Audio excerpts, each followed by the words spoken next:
అలాగే స్టాబర్ మీద ఒకటి మై ఛానల్ ప్రకారం మనం చాలా సబ్స్క్రైబ్ చేసుకోకపోతే ఇప్పుడు సబ్స్క్రైబ్ చేసుకోండి. పక్కనే ఉన్న బెల్ ఐకాన్ క్లిక్ చేసి ఆల్లో పెట్టుకోండి. నా ఫర్దర్స్ మిస్ అవ్వకుండా చూడొచ్చు. చాలా మంది చూస్తున్నారు కానీ సబ్స్క్రైబ్ చేసుకోవట్లే. So please try to subscribe with the bell icon also. So బేసిక్గా టీసీఎస్ చాలా పాపులర్ కంపెనీ. ఇండియా వైడ్గా చాలా బ్రాంచెస్ అయితే ఉన్నాయి. చాలామంది పీపుల్ అందులో వర్క్ చేస్తున్నారు. సో చాలామంది ఎంప్లాయీస్ ఉంటారు. మొత్తం మేల్ ఫీమేల్ అన్న తేడా లేకుండా చాలామంది ఎంప్లాయీస్ కొలీగ్స్ అయితే ఉంటారు అందులో. అయితే ఈ టీసీఎస్ కంపెనీలో రీసెంట్‌గా ఒక ఇన్సిడెంట్ జరిగింది. అంటే నాసిక్‌లో ఒక బ్రాంచ్ ఉంది టీసీఎస్. సో దాంట్లో జరిగిన ఒక ఇన్సిడెంట్ ఇండియా మొత్తానికి కూడా కొంచెం ఒక కైండ్ ఆఫ్ షేక్ ఆడించిందనే చెప్పాలి ఇండియా మొత్తాన్ని కూడా. అంటే చాలా పెద్ద ఇన్సిడెంట్ అది. జనరల్‌గా ఈ కేరళ స్టోరీ లాంటి సినిమాలు వచ్చినప్పుడు చాలామంది వాటిని ప్రాపగాండా అంటుంటారు. అవి నిజం కాదని కొట్టిపడేస్తుంటారు. అండ్ కేరళ స్టోరీ పార్ట్ 2 ఏదైతే వచ్చిందో అది కేవలం కేరళలోనే కాదు భారతదేశం అంతా కూడా జరుగుతుంది అని చెప్పే ప్రయత్నం చేశారు వాళ్ళు. సో కేరళది ఒక స్టోరీ అండ్ వేరే ప్రాంతాలు వేరే స్టోరీలు అవన్నీ కూడా చెప్పారు. సో ఇట్లాగా ఇది భారతదేశం అంతా జరుగుతుందని చెప్పే ప్రయత్నం చేశారు. సో అది కేరళ స్టోరీ పార్ట్ 2. సో దాన్ని కూడా చాలామంది ప్రాపగాండా అన్నారు. సో ఇంకెక్కడెక్కడో చూపించిందని కేరళ స్టోరీ అని పేరు ఎందుకు పెట్టాలన్నారు. సో ఇదంతా కూడా వాళ్ళు చెప్పిన పాయింట్ అనమాట. కానీ ఈ ఇన్సిడెంట్ ఏదైతే ఉందో ఇప్పుడు నాసిక్లో జరిగిన ఇన్సిడెంట్ టీసీఎస్లో, సో ఈ కేరళ స్టోరీ సినిమా నిజమే అని చెప్పి ప్రూవ్ చేస్తుంది అనమాట. కేరళ స్టోరీ 2 నిజమని చెప్పి ప్రూవ్ చేస్తుంది యాక్చువల్లీ. సో అసలు ఏం జరిగిందంటే ఈ నాసిక్లోని టీసీఎస్ బ్రాంచ్ ఏదైతే ఉంటుందో దాంట్లో ఉన్న ఒక 8 మంది ఆడవాళ్ళు కంప్లైంట్ ఇచ్చారు. అంటే ఏమనంటే అక్కడ ఉన్న కొంతమంది మేల్ ఎంప్లాయీస్ వాళ్ళని హెరాస్ చేస్తున్నారు. సో అంటే లైంగిక వేధింపులకు గురి చేస్తున్నారు. అట్ ద సేమ్ టైం మతం మారమని చెప్పి కూడా కన్వర్ట్ అవ్వమని చెప్పి కూడా చాలా బలవంత పెడుతున్నారు. అట్ ద సేమ్ టైమ్ ఈ బీఫ్ రిలేటెడ్గా కూడా అంటే బీఫ్ తినమని కూడా ఫోర్స్ చేస్తున్నారు కొంచెం అన్నట్టుగా ఇది మొత్తం కంప్లైంట్ అయితే వెళ్ళిందనమాట. సో ఆ కంప్లైంట్ రిసీవ్ చేసుకున్న తర్వాత పోలీసులు కూడా కొంతమంది లేడీస్ అక్కడికి వెళ్ళారు. కొంచెం ప్రత్యేకంగా ఇన్వెస్టిగేషన్ అదంతా కూడా చేశారు. ఎంప్లాయీస్ లాగా వెళ్ళారు మొత్తం అక్కడికి. అండ్ ఆ ఇన్వెస్టిగేషన్లో వాళ్ళకి తెలిసింది ఏంటంటే నిజమే. సో కొంతమంది ఎంప్లాయీస్ ఉన్నారు. ఆ కొంతమంది ఎంప్లాయీస్ ఎవరంటే మొత్తం అందరూ కూడా ముస్లిమ్సే. సో మొత్తం అందరూ కూడా వాళ్ళని వేరే అమ్మాయిలు ఎవరైతే ఉన్నారో ఎస్పెషల్లీ మోస్ట్లీ అందరు అమ్మాయిలు ఆల్మోస్ట్ హిందూసే. సో వాళ్ళందరినీ కూడా హిందూయిజం నుంచి ఇస్లాంలోకి కన్వర్ట్ చేయడానికి చాలా అంటే చాలా గట్టిగా ప్రయత్నాలు అయితే చేస్తున్నారనమాట. హరివేర భయంకరంగా ప్రయత్నించారు. అది జరిగింది అక్కడ. సో వాళ్ళని లైంగిక వేధింపులు ఎలాగో ఉంటూనే ఉంటాయి. సో వాళ్ళని ఏంటంటే ఇంకా వాళ్ళతో రమ్మని కలవమని ఇవన్నీ కూడా ఎలాగో ఉంటూనే ఉంటాయి. ఇవి కాకుండా ఇంకా మతం మారమని అది కూడా ఉంది. అది కాకుండా మళ్ళీ బీఫ్ తినమని ఇవన్నీ కూడా చేస్తున్నారనమాట వాళ్ళని. సో ఈ టైప్ ఆఫ్ ఫోర్స్డ్ కన్వర్షన్స్ అనేవి ఎందుకు చేయాలని వాళ్ళు చూస్తున్నారు ఏమో తెలియదు. భారతదేశం మొత్తం ఇలాగే ఉంది ఆల్మోస్ట్. పోనీ ఎడ్యుకేషన్ లేనోళ్ళు అన్ఎడ్యుకేటెడ్ పీపుల్ ఇలా చేస్తున్నారా అంటే టీసీఎస్ లాంటి ఒక కంపెనీలో సాఫ్ట్వేర్ జాబ్ చేస్తున్నారంటే వాళ్ళు ఎంతో కొంత చదువుకునే ఉంటారు. అండ్ ఆ స్థాయికి రావాలంటే వాళ్ళు డెఫినెట్గా చాలా మంచిగా కష్టపడి ఉంటారుగా, అచీవ్ చేసి ఉంటారు ఏదో ఒకటి. అండ్ ట్విస్ట్ ఏంటంటే అరెస్ట్ చేసిన 7గురిలో 6 మగవాళ్ళు అయితే ఒక అమ్మాయి కూడా ఉందన్నమాట. ఆ అమ్మాయి బేసిక్గా అసిస్టెంట్ జనరల్ మేనేజర్ కింద ఏదో జాబ్ చేస్తుంది ఆ అమ్మాయి ప్రస్తుతానికి. సో వీళ్ళందరినీ కూడా అరెస్ట్ అయితే చేశారు. అండ్ ఇంకొక అమ్మాయిని కూడా అరెస్ట్ చేయడానికి చూస్తున్నారు. ఆ అమ్మాయి ప్రస్తుతానికి ఎస్కేప్ అయిపోయింది, అబ్స్కాండ్ అయిపోయింది. ఆ అమ్మాయి గురించి వెతుకుతున్నారు. ఒక 2 టీములు పెట్టి వెతికిస్తున్నారు. బట్ దొరకట్లేదు ప్రస్తుతానికి. బట్ మేబీ ఫ్యూచర్లో దొరికేసే అవకాశాలు అయితే ఉన్నాయని చెప్పి చెప్తున్నారు అనమాట.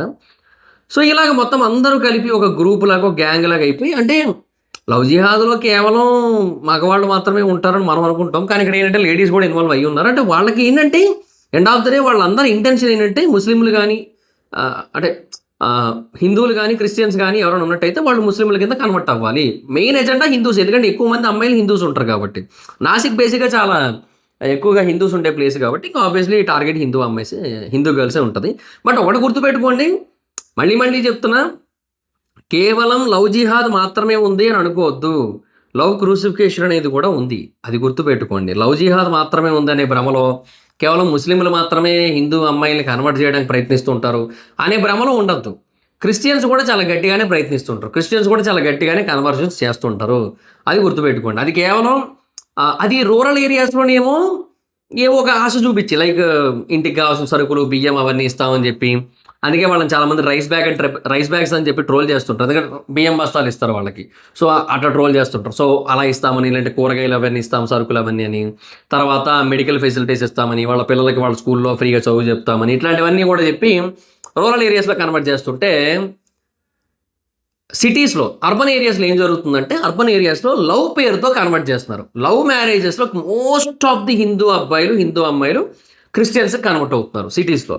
సో ఇది ఒక పెద్ద ప్రాబ్లం ఉంది, చాలా చాలా పెద్ద ప్రాబ్లం ఇది బేసిక్గా అడ్రస్ చేయట్లేదు గవర్నమెంట్లు కూడా సరిగ్గా అడ్రస్ చేయట్లేదు దీన్ని. ఎందుకంటే వాళ్ళకి దీన్ని ఎలా అడ్రస్ చేయాలో అర్థం కావట్లేదు. ఎందుకంటే చాలా పెద్ద ప్రాసెస్, సర్టిఫికెట్లలోని పేర్లోని అన్నింటిలోని కూడా హిందూస్ అనే ఉంటుంది మొత్తం అంతా కూడా. బట్ మనిషి చూస్తేనేమో చర్చికి వెళ్తుంటాడు, కన్వర్ట్ అయిపోయి ఉంటాడు, అట్లా ఉంటుంది పరిస్థితి.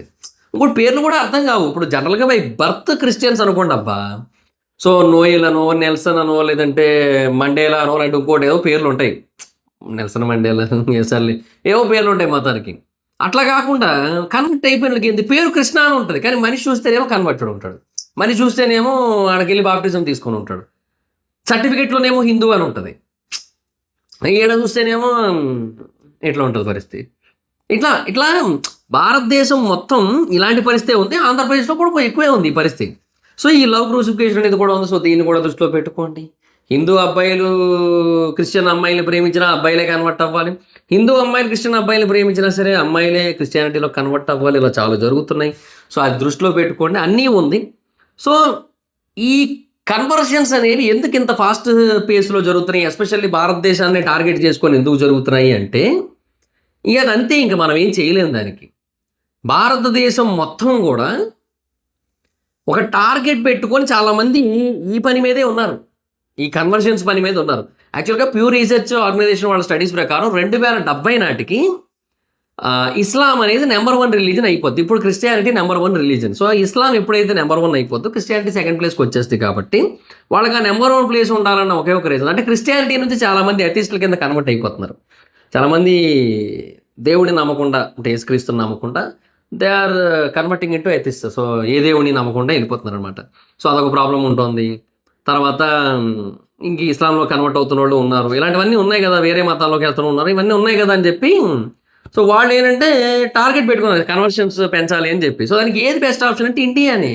ఆమె చైనా ఉంది మోర్ పాపులేషన్తో, కానీ వాళ్ళు ఇలాంటి వాటిని ఎంకరేజ్ చేయరు కదా. మన వాళ్ళు ఎంకరేజ్ చేస్తారు, మన దగ్గర బాగా చేస్తారు, ఇంటర్నెట్ వాటిని భలే ఎంకరేజ్ చేస్తారు మన వాళ్ళు.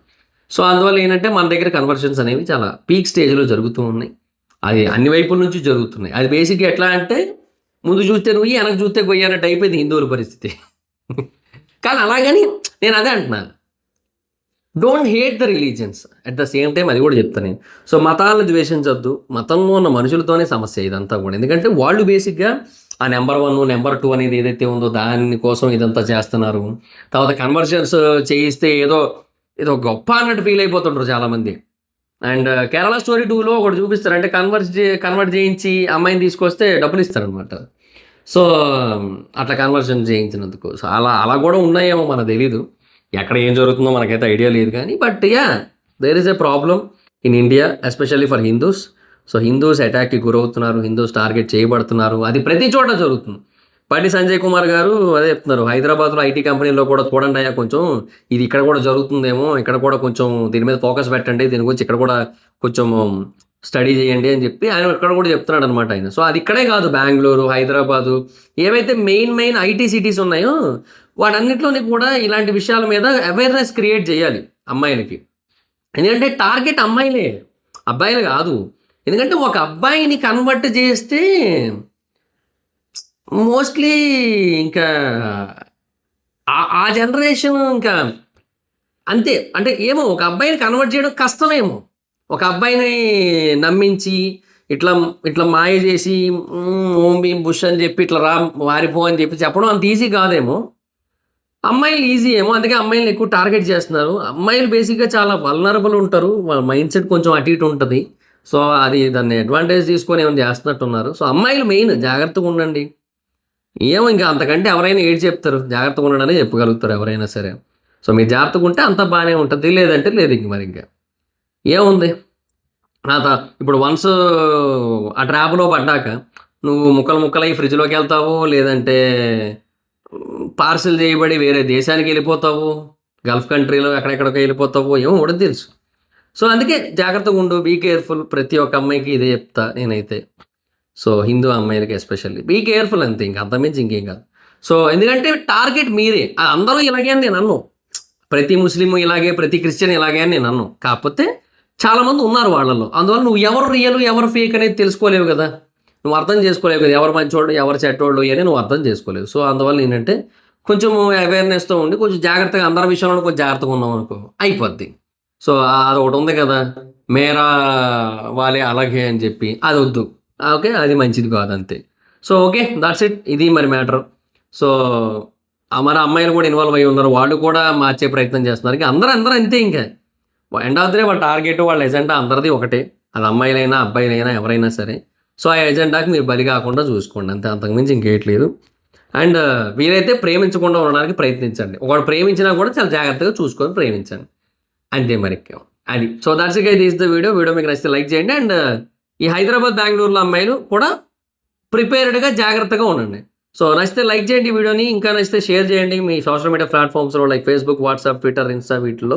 అండ్ ఇప్పటివరకు ఎవరైనా మన ఛానెల్‌ని సబ్స్క్రైబ్ చేసుకోకపోతే ఇప్పుడు సబ్స్క్రైబ్ చేసుకోండి. పక్కనే ఉన్న బెల్ ఐకాన్ క్లిక్ చేసి ఆల్‌లో పెట్టుకోండి. నా ఫర్దర్స్ మిస్ అవ్వకుండా చూడొచ్చు. చాలా మంది చూస్తున్నారు కానీ సబ్స్క్రైబ్ చేసుకోవట్లా. So, please try to subscribe, click the bell icon also. నా ఇన్‌స్టాగ్రామ్ ఐడీ ఎవరి ఇద్దరం అక్కడ వచ్చి ఫాలో అవ్వచ్చు. Thank you so much guys. మనం నెక్స్ట్ వీడియో. Bye by.